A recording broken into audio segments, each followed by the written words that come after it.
Cara, j'espère que tu vas bien sur ton champ de bataille. Aujourd'hui, on va voir ensemble comment rééquilibrer sa silhouette tant sur le plan santé que esthétique grâce à la musculation. Mais d'abord, il faut que j'arrête d'essayer de le faire avec la gauche.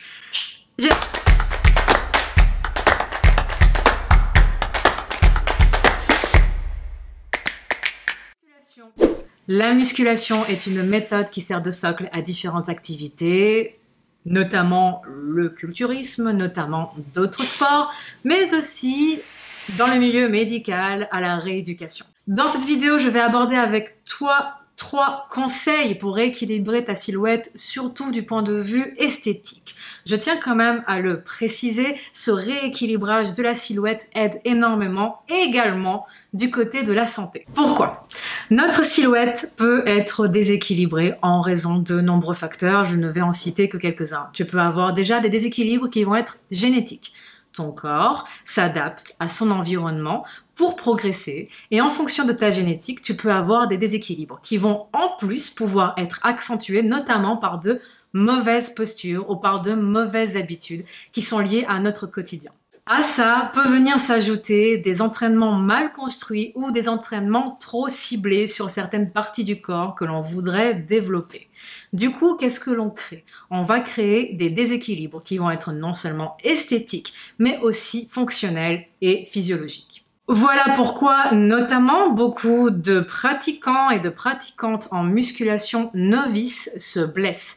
Parce qu'on n'a pas forcément conscience de son corps, on n'a pas forcément un entraînement qui est très bien construit, ou encore une fois, on a parfois un entraînement qui est trop ciblé. Ces déséquilibres, ils vont causer quoi? Des risques accentués de blessures. Et ça, à mon sens, c'est l'ennemi numéro 1 quand on commence à s'entraîner ou que l'on s'entraîne depuis longtemps. Les blessures font partie du parcours du sportif, mais on peut quand même faire en sorte, en mangeant correctement, en buvant suffisamment d'eau, en s'entraînant de manière intelligente, en écoutant son corps correctement, on peut éviter ces risques de blessures accentués, qui franchement pourrissent la vie de beaucoup trop de personnes. Revenons à ces 3 conseils pour rééquilibrer sa silhouette. Ce seront des conseils très simples et je pense qu'ils seront assez facilement compris par tout le monde.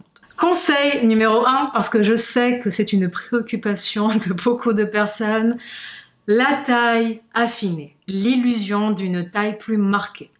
C'est possible, grâce à la musculation, de donner des illusions ou de rééquilibrer plutôt sa silhouette pour avoir une impression de taille plus marquée sans avoir besoin de passer par des outils de torture, outils que j'ai abordés dans la vidéo que je te mets en description juste en dessous, les gaines minceurs, les corsets, les ceintures de sudation, toutes ces choses qui... Bref, je ne vais pas te vendre la peau de l'ours, ou en tout cas je ne vais pas te vendre la vidéo avant que tu la vois. Si tu ne l'as pas encore vue, elle est en description. Sans avoir besoin de passer par toutes ces méthodes, on peut, grâce à la musculation, donner cette illusion. Comment? Déjà en travaillant son dos. Pas en épaisseur, mais en largeur. Donc en faisant des exercices, notamment, par exemple, surtout, des tirages verticaux. Ça peut être des tractions, ça peut être grâce à des machines de musculation. On va travailler les lats, donc la largeur du dos, pour donner une impression de taille plus fine. C'est quelque chose que l'on utilise dans le milieu du culturisme. Du coup, c'est une méthode qui est très répandue et très largement connue. L'autre façon de donner une illusion de taille plus affinée, c'est de travailler ses quadriceps, c'est-à-dire ses cuisses, l'avant des cuisses. En ayant des quadriceps qui vont être plus développés, tu vas donner une impression de taille plus fine. Enfin, on évite les exercices pour les obliques avec des poids. On les évite comme la peste, on n'entend pas parler, on peut continuer à s'entraîner au poids de corps, à faire du renforcement grâce à la planche, donc à la fameuse plank. On doit travailler l'ensemble de son corps, donc également renforcer ses obliques, mais on évite à tout prix de les travailler en épaisseur pour ne pas épaissir la taille. Du coup, illusion de taille plus fine. Deuxième conseil, on va travailler sur la symétrie haut du corps, bas du corps. Je pense que je vais en donner au moins 2 ou 3 des exemples personnels qui me concernent pour que ce soit bien parlant. Quand j'ai commencé à m'entraîner en musculation, j'avais surtout de la masse grasse corporelle accumulée au niveau de la culotte de cheval, des cuisses, du fessier, mais également aussi au niveau des bras, d'ailleurs, Qu'est-ce que j'ai fait? J'ai travaillé l'ensemble de mon corps pour ne pas créer de déséquilibre et pour pouvoir continuer à progresser là où je le souhaitais. Mais j'ai surtout corrigé, parce que je le souhaitais encore une fois, parce que c'était mon objectif, l'asymétrie haut du corps, bas du corps, en développant le haut de mon corps, donc également mes pectoraux, mes épaules, mes bras, mon dos, en renforçant tout ça et en créant du muscle sur le haut de mon corps, j'ai rééquilibré ma silhouette pour donner une impression de jambes qui sont plus affinées. Elles ne se sont pas forcément beaucoup plus affinées, mais j'ai rééquilibré mon corps, ma silhouette de cette façon-là. C'est possible également de faire l'inverse.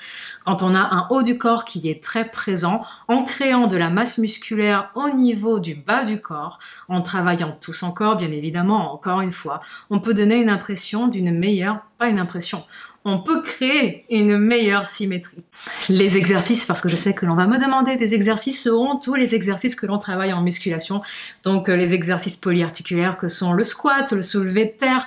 On va travailler avec des presses militaires, on va faire des tractions, on va travailler également en ciblé, on va travailler l'ensemble du corps en accentuant, en se donnant de son mieux sur la partie qui est soit en retard, soit qui est déséquilibrée. Normalement, avec le temps et en s'entraînant convenablement, cela se rééquilibre très bien et très naturellement. Et enfin, ces déséquilibres postérieurs-antérieurs peuvent être liés aussi également, et je ne vais pas tous les citer, à des faiblesses ou à des sursollicitations de certains groupes musculaires. Dernier exemple personnel de cette vidéo. Il y a 2 ans, j'ai eu un double début de hernie alors que j'étais en phase de compétition.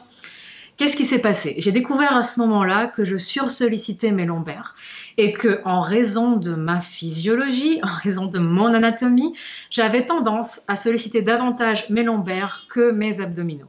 En renforçant mes abdominaux, encore plus, davantage, et en faisant des étirements ciblés et en travaillant avec un kinésithérapeute absolument incroyable, j'ai appris à mieux faire fonctionner mon corps et à mieux le solliciter. Où est-ce que je veux en venir? On peut avoir des objectifs esthétiques qui vont empiéter sur notre santé. On peut avoir des objectifs santé qui peuvent également améliorer notre esthétique. Mais surtout, rééquilibrer sa silhouette, c'est aussi rééquilibrer un tout. Un physique, un mental, c'est aussi prendre soin de sa santé. J'espère vraiment que ces 3 conseils pour rééquilibrer ta silhouette grâce à la musculation vont te donner des pistes personnelles. Bien évidemment, je n'ai pas pu citer tous les cas de figure. Ce que je voulais, c'était vraiment créer, peut-être, qui sait chez toi, un début de réflexion sur ton propre corps et sur comment tu peux travailler sur lui, non seulement pour qu'il t'apporte ce que tu veux, mais aussi pour que tu sois un tout, puisque nous sommes un tout. Nous ne sommes pas un corps et un mental, nous sommes les deux imbriqués l'un dans l'autre. Voilà. Rééquilibrer ta silhouette grâce à la musculation peut aussi être l'occasion de rééquilibrer ton mental et ton physique et de parvenir vers une meilleure harmonie du tout. J'espère que cette vidéo t'aura plu. Si c'est le cas et ou qu'elle t'a aidé, tu n'oublies pas de me laisser un petit pouce vers le haut. Ça soutient la chaîne, c'est 100% gratuit, ça me fait plaisir. Et si jamais tu n'es pas encore abonné, pourquoi tu n'es pas encore abonné? Tu n'oublies pas de t'abonner en appuyant très bien et de façon très ciblée sur la petite clochette de notification pour ne rien rater et pour brûler jusqu'à 1 millionième de calories. Moi, je te dis à la prochaine.